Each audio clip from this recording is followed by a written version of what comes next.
गरीब बहू। चंदन नगर नामक एक गांव में, जो कि छोटा सा गांव था, बिमला काकी नाम की एक औरत रहा करती थी। उससे बबली नाम की बहू थी, जो बहुत ही सीधी और सांवली भी थी, जिसकी वजह से बिमला काकी उसे बिल्कुल भी पसंद नहीं किया करती थी। एक दिन बिमला काकी अपनी झोपड़ी में आराम से खर्राटे लेकर सो रही थी। तभी अचानक एक कांच की बोतल के गिरने की आवाज़ आती है और बिमला काकी की अचानक आँख खुल जाती है। बिमला काकी, अरे रे, अब क्या हो गया? अब न जाने इस बबली बहू ने क्या तोड़ दिया। हाय, चलकर देखूं तो सही। जिसके बाद बिमला काकी रसोई में जाती हैं और देखती हैं कि उसकी बहू टूटी हुई अचार की कांच की बोतल के पास खड़ी है और उसके हाथ में कुछ अचार के टुकड़े हैं, जिसे बावली बबली बड़े मज़े से खा रही होती है। बबली, अरे वाह वाह, कितनी स्वादिष्ट है, मज़ेदार अचार है। लेकिन अब माँ जी तो मुझे बहुत गुस्सा करेंगी, मुझसे तो पूरी अचार की बोतल ही टूट गई। अब मैं क्या करूँ? बिमला, अरे रे बबली बहू, ये क्या किया तूने? मेरा बनाया हुआ सारा अचार गिरा दिया तूने। ये कैसी बहू पल्ले पड़ गई है मेरी, जो भी करती है बस उल्टा ही करती है। ना तो तेरा रूप है और ना गुड़। न जाने कौन सी घड़ी में मैं तुझे बिरजू की के लिए ब्याह कर लाई थी और अपनी बहू बनाकर इस घर में लाई थी।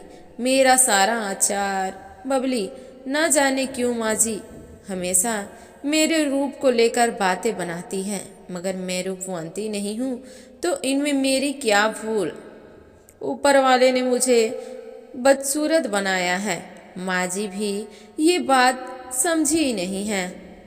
अगले दिन बिमला काकी जंगल में से कुछ लकड़ियाँ और केले के पत्तों को तोड़कर लाती हैं और अपने झोपड़ी में लेकर जाती हैं और बबली को तेज आवाज़ लगाते हुए कहती है, बबली, अरे ओ बबली बहू, कहाँ है? जल्दी आ बाहर आ तो जरा।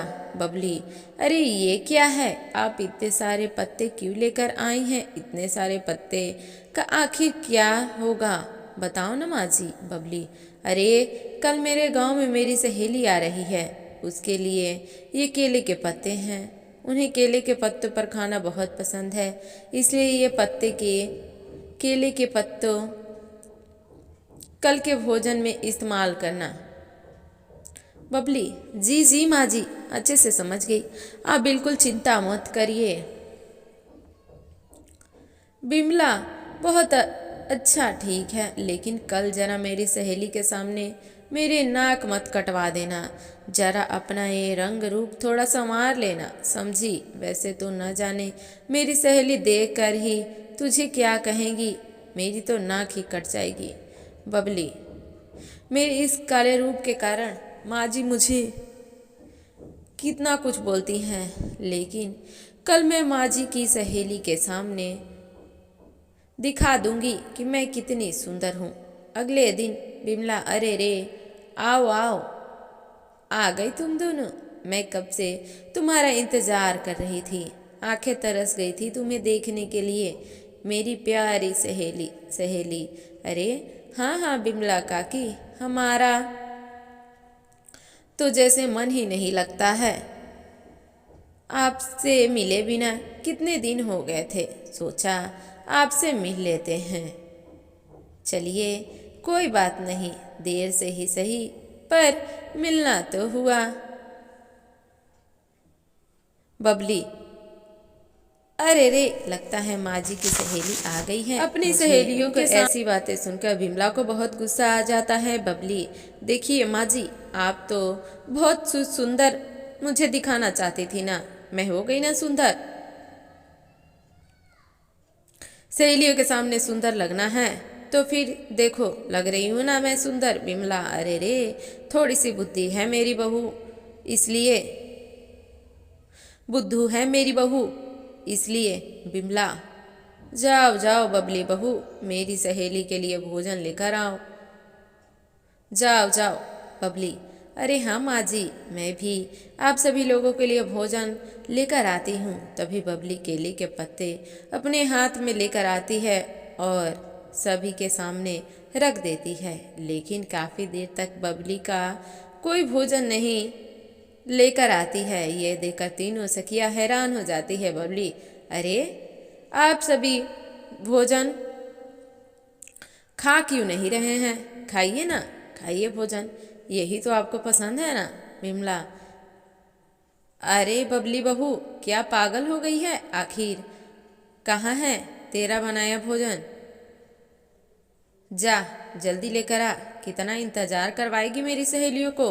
बबली, अरे माँ जी, आप भी ना, भोजन तो मैंने कब का आपकी सहेलियों के सामने रख दिया है, लेकिन ये तो खा ही नहीं रही है। खाइए ना, आप सभी को केले के पत्ते बहुत पसंद है ना। माँ जी, आपके लिए तो जंगल में से लाई थी।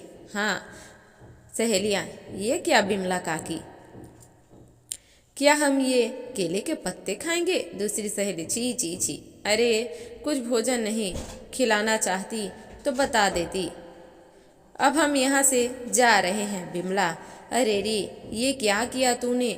आज तो तूने सारी हदें पार कर दी।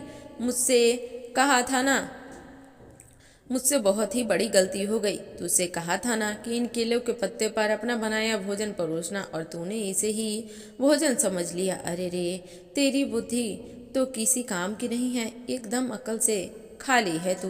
अरे आज तो तूने अपनी कम बुद्धि की वजह से मुझे मेरी सहेली के सामने बुरा बनवा दिया। अरे मैं कहती हूँ चली जाए यहाँ से, अगर थोड़ी देर भी मेरे सामने रही तो मेरे घर में रही तो अच्छा नहीं होगा, बता देती हूँ, चली जाए यहाँ से। बबली, अरे माँ जी, ये आप क्या बोल रही हैं? माफ़ कर दो मुझे, मुझे घर से मत निकालो, मैं कहाँ जाऊँगी, मैं कहाँ जाऊँगी? माँ जी माफ़ कर दो। बेचारी बबली घर से बाहर निकलने के बाद जंगल की ओर चल देती है। बबली, जाने कब मैं कहाँ जाऊँ, इस जंगल में भी मुझे डर लग रहा है, अगर कोई जानवर मुझे खा गया। नहीं नहीं, मैं किसी को भोजन नहीं बनना चाहती हूँ, नहीं नहीं, मैं किसी का भोजन नहीं बनना चाहती हूँ। तभी बबली को एक छोटा सा तालाब दिखाई देता है, जिसके पास एक बूढ़ी औरत बैठी होती है और उसके हाथ में मछली पकड़ने वाली छन्नी होती है। वह बार बार मछली पकड़ने की कोशिश करती है, लेकिन एक भी मछली उसके हाथ में नहीं आ पाती। बबली, अरे कौन है आप अम्मा, और क्या इस नदी में मछली पकड़ रही हैं? बुढ़िया, अरे बेटी, मैं एक बुढ़िया अभागी हूँ जो इस जंगल में रहा करती हूँ और अक्सर इस तालाब में कुछ मछलियाँ पकड़ के ले जाया करती हूँ और उससे ही अपनी भूख शांत करती हूँ। कई दिन से एक मछली भी हाथ नहीं लगी है, कई दिनों से भूखी हूँ, आज तक मछलियाँ भी हाथ ना आई तो मेरी भूख शांत ही नहीं होगी। बबली, अरे रे, बस इतनी बात से दुखी हो, मैं आपके लिए मछली पकड़ देती हूँ। अभी देखिए, एक बार में ही मछली मेरे हाथ में आ जाएगी। हाँ, फिर आप उसे पकाकर अपनी भूख शांत कर लेना। बबली, ये देखिए अम्मा जी, मैंने कहा था ना, देखिए कितनी सारी मछलियां हैं, देखिए देखिए। बुढ़िया, अरे वाह वाह बेटा, ये तो सच में कितनी सारी मछलियां हैं। तेरा बहुत बहुत धन्यवाद बेटा, इस बुढ़िया की मदद करने के लिए। आज मुझे भूखे नहीं सोना पड़ेगा। वाकई तू एक नेक दिल इंसान है। अच्छा, अब मैं चलती हूँ। बबली, ठीक है अम्मा, अब तुम जाओ और इन मछलियों से अपनी भूख शांत करो। बुढ़िया, हाँ हाँ बेटा, जाती हूँ, सदा सुखी रहो तुम, बाकी सब माया है, सब माया। सबके बाद वो बूढ़ी वहाँ से चली जाती है और थोड़ी दूर जाते ही गायब हो जाती है। बबली जंगल में आगे बढ़ती है और देखती है कि एक बहुत ही सुंदर, भयानक और अजीब दिखने वाली औरत बैठी रो रही है। बबली उसे देखते ही डर जाती है। बबली, अरे कौन हो तुम, रो क्यों रही हो, और तुम दिखने में कितनी भयानक क्यों हो? क्या तुम मनुष्य नहीं हो? मुझे बहुत डर लग रहा है। और औरत, क्या बताऊं तुम्हें, मैं मनुष्य ही हूँ, लेकिन मैं वो अभागी हूँ जिसे कोई भी देखना पसंद नहीं करता है। कुछ समय पहले मैं बहुत ही सुंदर हुआ करती थी। अपने रूप का मुझे बहुत ही घमंड था, जिसकी वजह से मैं सभी को नीच समझा करती थी। लेकिन एक दिन एक भूखी भिखारिन भोजन मांगते मेरे द्वार पर आई। उसका रूप बहुत ही गंदा था, लेकिन उसके रूप के घमंड के कारण मैंने उसे नीचा समझा। बिना कुछ भोजन दिए घर से भगा दिया। उसी भिखारिन के श्राप के कारण मेरी यह हालत हो गई है। मेरी इस भयंकर रूप के कारण कोई भी गांव वाले मुझे देखना पसंद नहीं करता, इसलिए मैं यहाँ सबसे छुपकर इस जंगल में आ गई। मैं यहीं बैठी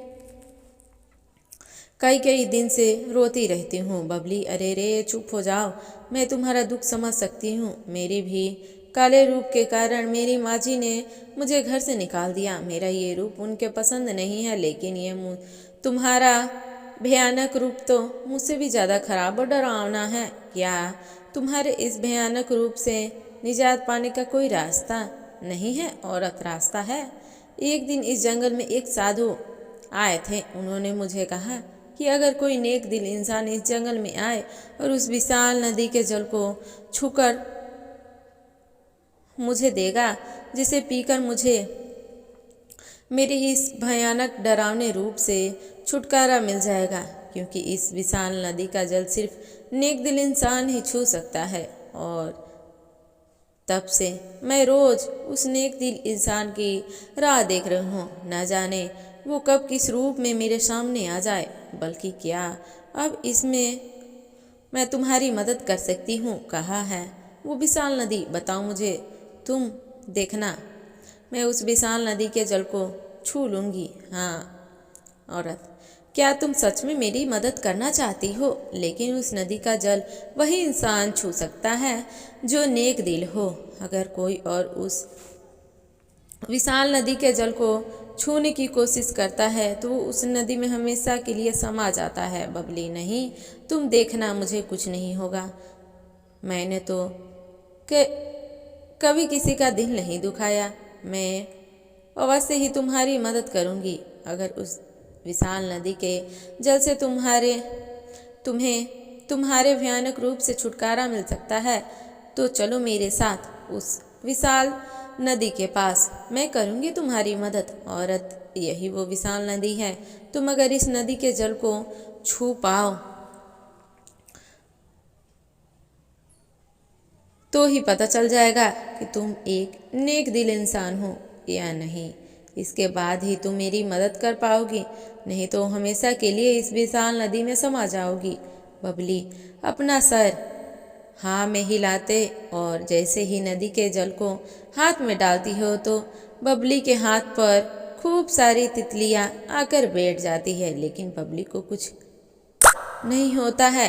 जिसके बाद बबली अपने हाथ में वह नदी का जल लेती है और अपने हाथ से भयानक औरत को पिला देती है।